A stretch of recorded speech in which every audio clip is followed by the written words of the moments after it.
ಇನ್ನೂ ಇಬ್ಬರು special guest ಇದ್ದಾರೆ. ಒಂದು ಚೊಂಬು ಒಂದು ಚಿಪ್ಪು. ನೀವು ಇಟ್ಕೊಳ್ಳಿ ಸ್ಮಿತಾ ಅವರೇ. ಚೊಂಬು ಒಂದು ಚಿಪ್ಪು ತೋರಿಸೋಣ. ನಾನು ಹೇಳ್ತೀನಿ ಯಾರಿಗೆ ಚೊಂಬು ಯಾರಿಗೆ ಚಿಪ್ ಅಂತ. ಇದು ನಮ್ಮ ಪೊಲಿಟಿಕಲ್ ಪಾರ್ಟಿಗಳ ಪಕ್ಷದ ಅಧಿಕೃತ ಸಿಂಬಲ್ ಅನ್ನ ಬಿಟ್ಟು ಬಹುಶಃ ಇದನ್ನ ಮಾಡ್ಕೊಳ್ತಿದ್ದಾರೆ ಅನ್ಸುತ್ತೆ. ಚೊಂಬು ಒಂದು ಚಿಪ್ಪು ನಾನು ಹೇಳ್ತೀನಿ ಸ್ಮಿತಾ ಅವರೇ. ಇವತ್ತು ಎಲೆಕ್ಷನ್ಸ್ ಮುಂಚೆ ಅಭಿವೃದ್ಧಿ ಚರ್ಚೆ ಆಗುತ್ತೆ ಅಂತ ನಾವು ಹೋಪ್ ಮಾಡ್ತಿದ್ವಿ. ಸೊ ಜನರಿಗೆ ಚೊಂಬು, ಅಭಿವೃದ್ಧಿ ಮಾತಿಲ್ಲ ಚೊಂಬು. ಲಾ ಆ್ಯಂಡ್ ಆರ್ಡರ್ ಕರ್ನಾಟಕದಲ್ಲಿ ಚೊಂಬು. BJP ಆರೋಪ ಏನಂದರೆ ಹಿಂದೂಗಳಿಗೆ ಒಂದು ಚಿಪ್ಪು ಸಿಕ್ಕಿದೆ ಅಂತ. ಲಾಸ್ಟಲ್ಲಿ ನೇಹಾ ಅವರ ತಂದೆಗೂ ಒಂದು ಚಿಪ್ಪು ಸಿಕ್ಕಿದೆ ಅಂತ ಯಾರೋ ಒಂದು ಆರೋಪ ಮಾಡಿದ್ರು. ಇವತ್ತು ಶುರು ಮಾಡೋಣ ಮನೆ ಚರ್ಚೆ. ಇವತ್ತು ಚೊಂಬು ಚಿಪ್ಪು, ಯಾರಿಗೆ ಚೊಂಬು ಯಾರಿಗೆ ಚಿಪ್ಪು ನಾವು ಡಿಸೈಡ್ ಮಾಡ್ತೀವಿ. 4 ಜನ ಸ್ಟುಡಿಯೋಲಿ ಕೊನೆಯಲ್ಲಿ ಕೊಡ್ತೀವಿ ನಿಮಗೆ. ರೆಡಿ ಇದ್ದಾರೆ ಅನ್ಸುತ್ತೆ. ನೇಹಾ ಅವರ ತಂದೆ ನಿರಂಜನ್ ಹಿರೇಮಠ ಅವರು ನಮ್ಮ ಜೊತೆ ನೇರ ಸಂಪರ್ಕದಲ್ಲಿ. ನಿರಂಜನ್ ಸರ್, ಒಂದು ವಿಚಾರಕ್ಕೆ ಸಂಬಂಧಪಟ್ಟಂತೆ ನಿಮ್ಮಿಂದಲೇ ಕ್ಲಾರಿಫಿಕೇಶನ್ ಬೇಕು. ಪ್ರಹ್ಲಾದ್ ಜೋಶಿ ಅವರು ಇವತ್ತು ರಿಪಬ್ಲಿಕ್ ಕನ್ನಡದ ಜೊತೆ ಮಾತನಾಡುವಾಗ ಹೇಳಿದ್ದಾರೆ, ಕನ್ವರ್ಟ್ ಆಗಲಿಲ್ಲ ಅನ್ನೋ ಕಾರಣಕ್ಕೆ ಕೊಲೆ ಆಗಿದೆಯಂತೆ, ಹೌದಾ?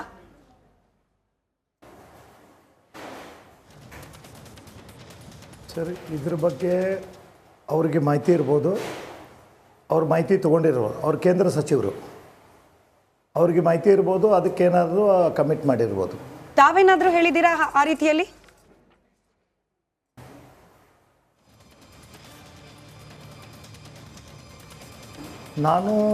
ನನ್ನ ಈ ಹತ್ಯೆ ಪ್ರಕರಣ ಏನು ಕೇಸ್ ಇದೆ ಅದರ ಬಗ್ಗೆ ನಾನು ಸಂಪೂರ್ಣವಾಗಿ ಮಾಹಿತಿ ಕಲೆ ಹಾಕಿ ಅದ್ರ ಬಗ್ಗೆ ತನಿಖೆ ಆಗಲಿ ಅಂತ ಹೋರಾಟ ಮಾಡ್ತಾಯಿದ್ದೀನಿ. ಈಗ ನಿರಂಜನ್ ಅವರೇ, ನೇಹಾ ನಿಮಗೆ ಏನಾದರೂ ಹೇಳಿದ್ರಾ ಇದ್ರ ಬಗ್ಗೆ? ಪ್ರೆಷರ್ ಇತ್ತಾ ಅವ್ರ ಮೇಲೆ, ನೇಹಾ ಮೇಲೆ ಏನಾದರೂ ಪ್ರೆಷರ್ ನಿಮ್ಮ ಬಗ್ಗೆ ನಿಮಗೇನಾದ್ರು ಹೇಳಿದ್ರಾ ನೇಹಾ ಅವರು?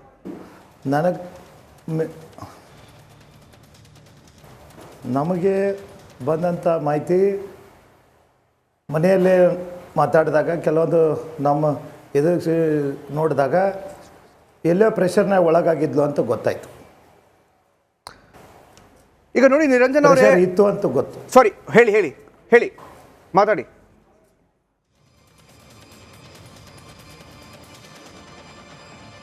ಹೇಳಿ ಸರ್. ನಾನು ಏನು ಕೇಳ್ತಿದ್ದೆ ಅಂದರೆ, ಸಾರಿ ಸ್ವಲ್ಪ ಡಿಲೇ ಇದೆ, ಅದರಿಂದ ಸ್ವಲ್ಪ ಲೇಟಾಗಿ ಬರ್ತಿರ್ಬೋದು ನನ್ನ ಪ್ರಶ್ನೆ ನಿಮಗೆ. ಇವಾಗ ನೋಡಿ, ಅವನು ಕಿಲ್ಲರ್ ಫಯಾಜ್ ಈಗ ಜೈಲಲ್ಲಿದ್ದಾನೆ. ಆದರೆ ಅವನ ಅಕೌಂಟಿಂದ ಫೋಟೋ ಯಾರು ರಿಲೀಸ್ ಮಾಡ್ತಿರೋದು ಈಗ ನಿರಂಜನ್ ಅವರೇ?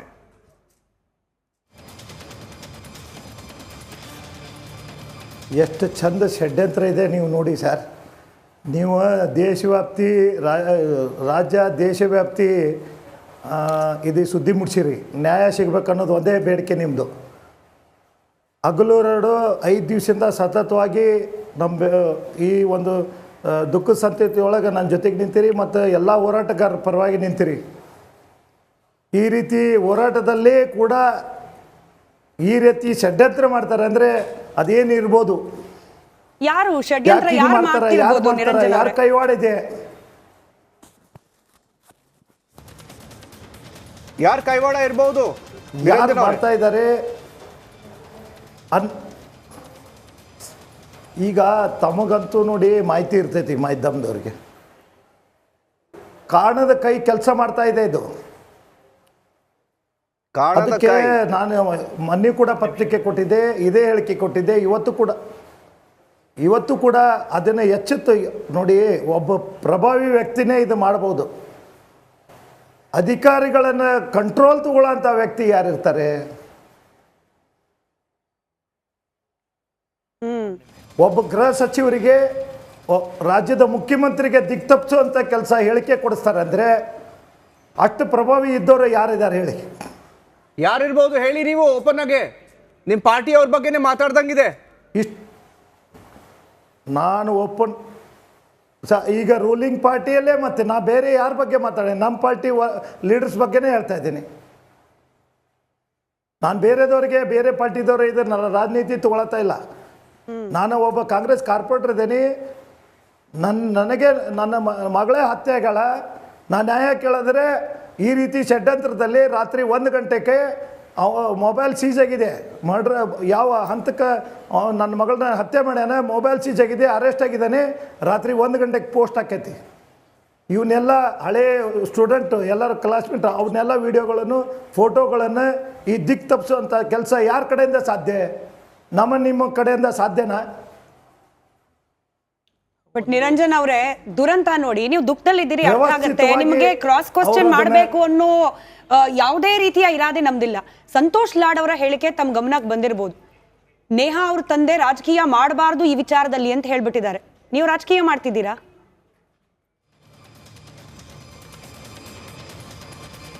ಖಂಡಿತ ಜಿಲ್ಲಾ ಮಂತ್ರಿಗಳೇ, ತಾವು ಕೂಡ ಒಳಗೆ ಬಂದು ನನಗೆ ಧೈರ್ಯ ಇರು, ನಾನು ನಿಮ್ಮ ಜೊತೆಗೆ ಅದೇನೆ ಅಂತ ಹೇಳಿದ್ದೇನೆ. ಇವತ್ತು ಮಾಧ್ಯಮಕ್ಕೆ ನೀವು ರಾಜಕೀಯ ಮಾಡ್ತೀರ, ನಾ ಯಾಕೆ ರಾಜಕೀಯ ಮಾಡಲಿ ಸರ್? ರಾಜಕೀಯಕ್ಕೆ ನಾ ಇವತ್ತು ಧಿಕ್ಕರಿಸ್ತೀನಿ. ನನಗೆ ರಾಜಕೀಯ ಮಾಡೋ ಅವಶ್ಯಕತೆ ಇಲ್ಲ. ನನ್ನ ಮಗಳು ಕಳ್ಕೊಂಡಿದ್ದು ದುಃಖಿದೆ.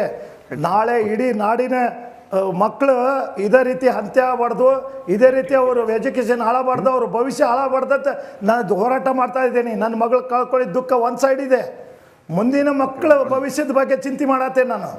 ನನಗೆದಕ್ಕೆ ಬೇಕು ರಾಜಕೀಯ? ನಾನೇನು ದೊಡ್ಡ ರಾಜಕಾರಣಿ ಮಂತನ ನಂದು ರಾಜಕಾರಣ? ನಾನು ದೇಶ ಹಾಳಕ್ಕೆ ಹೋಗೋದೈತೆ, ಏನು ರಾಜ್ಯ ಹಾಳಕ್ಕೆ ಹೋಗ್ತೈತೆ, ದೇಶ ಹಾಳಕ್ಕೆ ಹೋಗೋದೈತೆ? ರಾಜಕಾರಣಿ ಮಾಡಿಲ್ಲ ಮಂತ್ರಿಗಳೇ. ನಾನು ನಿಮ್ಮ ಕಾರ್ಪೊರೇಟರ್ ಇದ್ದೀನಿ. ನೀವೇ ನನ್ನ ಕಡೆ ಬಂದು ಶಾಂತನ ಹೇಳಿ ಈ ರೀತಿ ಹೊರಗಡೆ ನೀವು ಹೇಳಿಕೆ ಕೊಡೋದು ಸರಿನಾ? ಇಲ್ಲ, ತುಂಬಾ ಬೇಜಾರಾಯ್ತು ನಿರಂಜನ್ ಅವರೇ ಕೇಳಿ. ಯಾಕಂದ್ರೆ ಕೊಡ್ತೀರಾ? ಇಲ್ಲ, ನಿಮ್ಮ ಪಾರ್ಟಿ ಅವರೇ ಹೇಳಿದ್ ಬೇಜಾರಾಯ್ತು. ನೀವು ಸಿಬಿಐಗೆ ಹೋಗ್ಲಿ ಅಂತ ಹೇಳಿದ್ರಿ. ಒಂದು ನಿಮಿಷ ಎಂ ಜಿ ಮಹೇಶ್ ಅವ್ರಿಗೆ ನಾನು ಪ್ರಶ್ನೆ ಕೇಳ್ತೀನಿ ಅವ್ರಿಗೆ. ಈಗ CID ಕೊಟ್ಟಿರೋದು ನಿಮಗೆ ತೃಪ್ತಿನಾ? ಇದ್ರ ಬಗ್ಗೆ ನಿರಂಜನ್ ಅವರೇ, ನ್ಯಾಯ ಸಿಗೋ ನಂಬಿಕೆ ಇದೆಯಾ ನಿಮಗೆ? ಇದು ಏನಾಯಿತು, ಕೆಲವೊಂದು ಈ ಟೀಮಲ್ಲೇ ನಾ ಯಾವಾಗ ಮಾಧ್ಯಮದಲ್ಲಿ ಒಂದು ಹೇಳಿಕೆ ಕೊಟ್ಟೆ, ನನಗೆ ಈ ಥರ ಅನ್ಯಾಯ ಆಗ್ತಾಯಿದೆ, ಕಣದ ಕೈ ಕೆಲಸ ಮಾಡತ್ತೈತೆ ಅಂದ್ಕೊಳ್ಳೆ, ನನ್ನ ಪಕ್ಷದ ನಾಯಕರು ಕೆಲವೊಂದು ಉನ್ನತ ಸ್ಥಾನದಾಗಿದ್ದವರು ಮತ್ತು ಉಪಮುಖ್ಯಮಂತ್ರಿಗಳು ಡೈರೆಕ್ಟ್ ನನಗೆ ಫೋನ್ ಮಾಡಿದರು. DK ಶಿವಕುಮಾರ್ ಅವರು ಮಾಡಿ ಮಾಹಿತಿ ತೊಗೊಂಡ್ರು. ಬೇರೆ ಬೇರೆ ನಾಯಕರನ್ನು ಕಳಿಸಿ ಮತ್ತು ಮಂತ್ರಿಗಳನ್ನು ಕರೆಸಿ ನನ್ನ ಪರ್ಸನಲ್ ಆಗಿ ಕುಂದಿರಿಸಿ ಇಂಟ್ರಾಗೇಷನ್ ಮಾಡಿ ಹೋದರು. ಏನಾಗಿದೆ ಏನಿಲ್ಲ ಅಂತೇಳಿ, ಯಾಕೆ ಈ ಥರ ಅಂತೇಳಿ ಅವರಿಗೆ ಸತ್ಯತೆಯನ್ನು ಹೇಳಿದಾಗ ದಿಕ್ಕು ತಪ್ಪಿಸೋರು ಯಾರದಾರ ಎಲ್ಲ ಅವರಿಗೆ ಗೊತ್ತಾಗಿದೆ. ಈಗ ಮುಖ್ಯಮಂತ್ರಿಗಳಿಗೆ ಮತ್ತು ಗೃಹ ಸಚಿವರಿಗೆ ಅದಕ್ಕೆ ಇವತ್ತು ಇದಕ್ಕೆ ಕೊಟ್ಟರೆ ಏನೋ ನಾ CBI ಡಿಮಾಂಡ್ ಮಾಡಿದ ಕೂಡಲೇ ಅವರ ಇದಕ್ಕೆ ಕೊಟ್ಟರೆ ಯಾವುದು CID ಕೊಟ್ಟಿದ್ದಾರೆ. ಅದ್ರ ಜೊತೆಗೆ ನಾನು ಫಾಸ್ಟ್ ಟ್ರ್ಯಾಕ್ ಕೋರ್ಟ್ ಬಗ್ಗೆ ಡಿಮಾಂಡ್ ಮಾಡಿದ್ದೆ. ನಮ್ಮ ಎಲ್ಲ ಸಂಘಟನೆಗಳು, ಎಲ್ಲ ಹೋರಾಟಗಾರರು, ಎಲ್ಲ ಸ್ಟೂಡೆಂಟ್ ಯೂನಿಯನ್ ಇರಲಿ, ಮತ್ತೊಂದಿರಲಿ, ದೇಶವ್ಯಾಪ್ತಿ ಮಠಾಧೀಶರು, ನಾಡಿನ ಎಲ್ಲ ಮಠಾಧೀಶರು ಕೂಡ ಹೋರಾಟ ಮಾಡಿದ ಶಕ್ತಿದಿಂದ ಒಂದು ಫಾಸ್ಟ್ ಟ್ರ್ಯಾಕ್ ಕೋರ್ಟ್ ಆಯಿತು. ಮತ್ತು ಏನದು ಇದು CIDಗೆ ರೆಫರ್ ಆಯಿತು. ಹೌದು. ಇದ್ರ ಜೊತೆಗೆ ನಾನು ಒಂದು ಕಾಯ್ದೆ ಕೂಡ ತರಬೇಕಂತ ಡಿಮಾಂಡ್ ಇಟ್ಟೇನೆ. ಒಂದು ಪ್ರಶ್ನೆ ಇದಾದ್ಮೇಲೆ ಸ್ಮಿತಾ ಅವರೇ, ಒಂದು ಕಾನೂನನ್ನು ರಚನೆ ಮಾಡಬೇಕು.